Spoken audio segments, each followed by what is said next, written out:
Նրան մոռանալը անհնար է, Քրիս Ջեները հիշել է սպանված ընկերուհուն։ Հեռուստաաստղ եւ գործարար Քրիս Ջեները խորապես հուզված է հիշել իր մտերիմ ընկերուհու Նիկոլ Բրաուն Սիմփսոնի ողբերգական մահը։ Նա անկեղծ խոստովանել է, որ նման սարսափելի կորստի հետ հաշտվել հնարավոր չէ։ Նիկոլը ոչ միայն ընկերուհի էր, նա ինձ համար քույր էր։ Նրա կորուստը անփոխարինելի բաց թողեց իմ կյանքում, եւ այդ վիշտը երբեք չի խեղդվի, նշել է Ջեները։ Քրիսը նաև ընդգծել է ընտանեկան բռնության դեմ պայքարի հրատապությունը, հույս հայտնելով, որ այդ ցավալի պատմությունը կդառնա ազդակ բոլորի համար, պաշտպանելու անմեղ զոհերին։ Նիկոլ Բրաուն Սիմփսոնի սպանությունը 1994 թվականին սառեցրել է միլիոնավոր մարդկանց սրտերը եւ մինչ օրս մնացել է արդարության ու բարոյականության խորհրդանիշ։ Ջեների խոսքերը հիշեցնում են մարդկության կարիքն իրար հետ սիրելու, աջակցելու եւ պաշտպանելու մեջ է։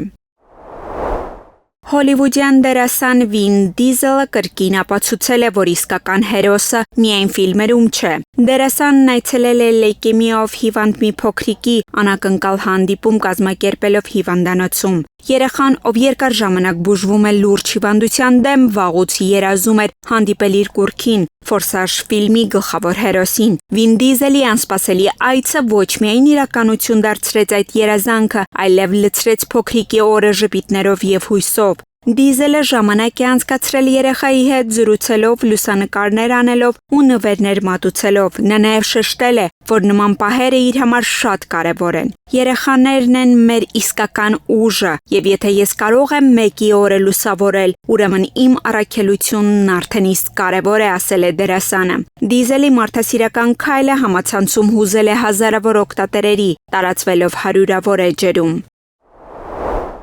Ռեպեր Էմինեմը դատական հայց է ներկայացրել Մետա ընկերության դեմ պահանջելով 109 միլիոն փոխհատուցում իր հեղինակային իրավունքների խախտման համար։ Հայցը ներկայացվել է մայիսի 30-ին Էմինեմի 8 Mile Style հրատարակչական ընկերության կողմից։ Նա նշում է, որ Մետան Facebook-ի, Instagram-ի եւ WhatsApp-ի սեփականատերը առանց հուլտուվության օգտագործել է նրա 243 երգեր, դրանք տեղադրելով իր պլատֆորմների երաժշտական գրադարաններում։ Հատկապես նշվում էր Reels Remix եւ օրիգինալ աուդիո գործառույթները, որոնք թույլ են տվել օգտատերերին օգտագործել Էմինեմի երաժշտությունը առանց համապատասխան լիցենզիայի կամ հեղինակային իրավունքի։ Elite Mile Style ընկերությունը պահանջում է $150,000 փոխհատուցում յուրաքանչյուր երգի համար, հաշվի առնելով վնասները։ Եվ Մետայի անօրինական շահույթները։ Ընկերությունը նաև պահանջում է դատական արգելանք ապագայում նման խախտումների կանխարգելման համար։ Ջասթին Թիմբերլեյքը կրկին ապացուցել է, որ ոչ միայն տաղանդավոր արտիստ է, այլև ուշադիր ու հոգատար մարդ։ Վերջին համերգի ընթացքում նա նկատել է, որ հանդիսատեսում գտնվող մի երկրպագուհի իրեն վատ է զգում եւ անմիջապես դադարեցրել է ելույթը։ Տեսանյութում երևում է, թե ինչպես է Թիմբերլեյքը կանգնեցնում երաժշտությունը, մոտենում բեմի եզրին եւ կանչում օգնություն, խնդրելով ապահովել բժշկական միջամտություն։ Նրա այս քայլը բարձր է գնահատվել համացանցում, երկրպագուները նշում են, որ նման ուշադրությունն ու մարդասիրությունը բացառիկ են։ Տեսանյութն արդեն տարածվել է սոցցանցերում, ուղեկցելով հիացմունքի ու գովեստի մեկնաբանությունն։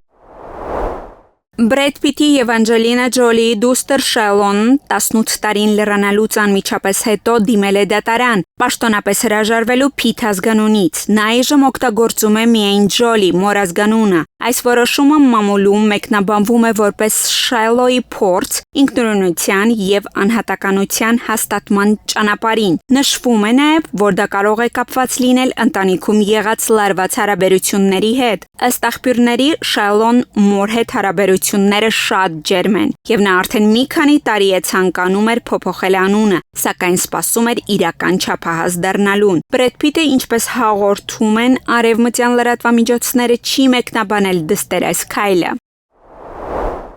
Սիբիրի հեռավոր տափաստաններում ավարտվել է ոչ սովորական ֆիլմի նկարահանում, որի գլխավոր դերը ստացել է Լեոնարդո Դիկաբրիոյի յուրահատուկ նմանակը։ Հրաշալի կերպով արտահայտված արտաքինը եւ շարժումները գրավում են ուշադրություն, ստեղծելով տպավորություն, որ իսկապես Դիկաբրիոն է մուտք գործում բեմադրության աշխարհ։ Ֆիլմի բովանդակությունը պահվում է գաղտնի, սակայն ստեղծագործական թիմը խոստանում է, որ այն կմասնակցի միջազգային փառատոների եւ կզարմացնի աշխարհի կինոսերներին։ Նկարահանումները տեղի են ունեցել Սիբիրի անտառներում եւ լեռնային վայրերում, ինչը ֆիլմին հաղորդել է յուրահատուկ եւ միստիկ շունչ։ Այս նախագիծը հաստատում է, որ հեռավոր Սիբիրը դառնում է ոչ միայն բնության, այլև արվեստի հարթակ, ներգրավելով միջազգային մակարդակի պրոֆեսիոնալներին։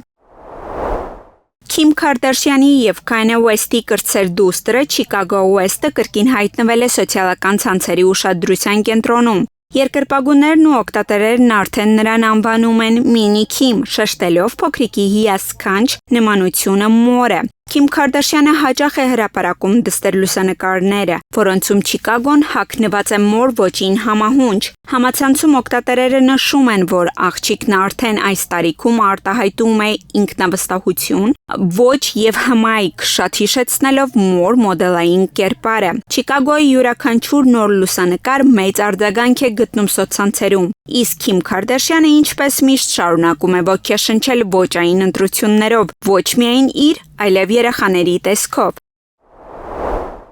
Ռուս հայտնի երգչուհի Պոլինա Գագարինան վերջապես արձագանքել է Օլգա Կորմուխինայի քննադատությանը, որը հնչել է Վիկտոր Ցոլի Կուկուշկա երգի իր մեկնաբանության վերաբերյալ։ Կորմուխինան դժգոհ էր, որ Գագարինան կատարել էր երգը առանց անհրաժեշտ հոգու եւ դրան վերաբերվել էր որպես շոու համար։ Պոլինա Գագարինան նշել է, որ իր կատարմանը մոտեցել է մեծ հարգանքով, հասկանալով երգի արժեքն ու Ցոյի ժառանգությունը։ Նա ընդգծել է, որ ամեն արտիստ իրավունք ունի իր զգացողությունն ու մեկնաբանությունը փոխանցելու լսարանին։ Սկանդալը լայնորեն քննարկվել է սոցցանցերում եւ մեդիայում, առաջացնելով տարբեր կարծիքներ ինչպես մասնագիտական, այնպես էլ հանրային շրջանակներում։